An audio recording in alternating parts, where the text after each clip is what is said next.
కాకినాడ నగరంలోని మెహర్ నగర్లో ఉన్న మానవీయ ఫౌండేషన్ వృద్ధాశ్రమంలో నాగ గంగాధర్ ఆధ్వర్యంలో వృద్ధులకు భోజన పంపిణీ కార్యక్రమం నిర్వహించారు. ఈ సందర్భంగా వృద్ధులకు ఆహారం అందించి వారి యోగక్షేమాలు అడిగి తెలుసుకున్నారు.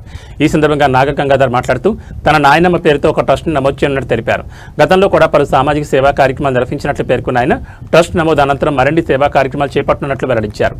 ఎలాంటి వ్యక్తిగత లాభాపేక్ష లేకుండా సమాజ సేవే లక్ష్యంగా ట్రస్ట్ను ఏర్పాటు చేస్తున్నట్టు చెప్పారు. తన సేవా కార్యక్రమాలకు అండగా నిలుస్తూ ప్రోత్సహిస్తున్న తల్లిదండ్రులకు, తన గురువు క్రాంతికుమార్ బండెలకు, అన్నలా భావించే క్రాంతికుమార్ అలాగే తన స్నేహితులందరికీ ప్రత్యేక కృతజ్ఞతలు తెలిపారు. ఈ కార్యక్రమంలో స్థానికులు, స్నేహితులు పాల్గొని గంగాధర్ చేపడుతున్న సేవా కార్యక్రమాలను అభినందించారు. ముందుగా మా గురువు అయినటువంటి శ్రీ క్రాంతికుమార్ బండేలా గారికి, అదేవిధంగా నన్ను ఎప్పుడూ ఒక అన్నలా ఆదర్శించినటువంటి శ్రీ హర్ష గారికి, వీళ్ళిద్దరికీ కూడా నేను ఎంతో రుణపడి ఉంటాను. ఎందుకంటే అన్న మా ఏపీలో నేను అలా మంచి పనులు చేస్తానన్నా అనగానే పక్క స్టేట్ కదా అని ఎప్పుడు కూడా చులకన చేయలేదు. ఆయన ఎక్కడైతే ఏమైంది మంచి పనే కదా అని నన్ను ఎంతో భరోసా ఇచ్చి ముందుకెళ్ళు, అదేవిధంగా మీ వెనకాల నేను ఉన్నానని కూడా చెప్పారు ఆయన.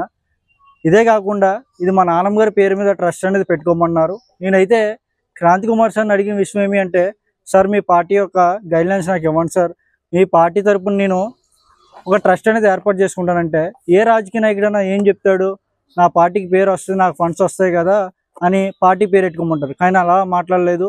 ఈ రోజులా ఉండదు గంగాధర్, నువ్వు మీ నాన్నమ్మ గారి పేరు మీద అయితే ట్రస్ట్ అయితే ఓపెన్ చేయి, ఎంతోమందికి నువ్వు ఆదర్శంగా నిలవాలి, ఇంకా ముందు కూడా మంచి పనులు చేయాలని చెప్పారు. అలాంటి మహానుభావుడి దగ్గర నేను పనిచేసినందుకు నాకు చాలా గర్వకారణంగా ఉంది. అదేవిధంగా ఇంటికాడ నా తల్లిదండ్రులు కూడా, నా తండ్రి అడిగిన వెంటనే కూడా నాన్న ఒక 5,000 ఇలాగా ఒక ఓల్డేజ్ హోమ్కి వెళ్తాను, నాన్న ఒక చిన్న పని ఉంది ఒక 10,000 అంటే ఎందుకు దేనికని కూడా అడగకుండా కూడా ప్రతిదీ కూడా నాకు ఇచ్చి, నాకు ఇలాగా ముందుగా ఏదైనా మంచి పని చేయమని కూడా భరోసా ఇచ్చిన నా తల్లిదండ్రులు కావచ్చు, అదేవిధంగా నా స్నేహితులు ఎప్పుడు ఫోన్ చేసినా సరే ఇలాగ మంది ఒక ప్రోగ్రామ్ ఉందనగా వాళ్ళు ఎన్నో పనులు మానుకుని నా వెంట నడిచే నా స్నేహితులు ఉన్నారు.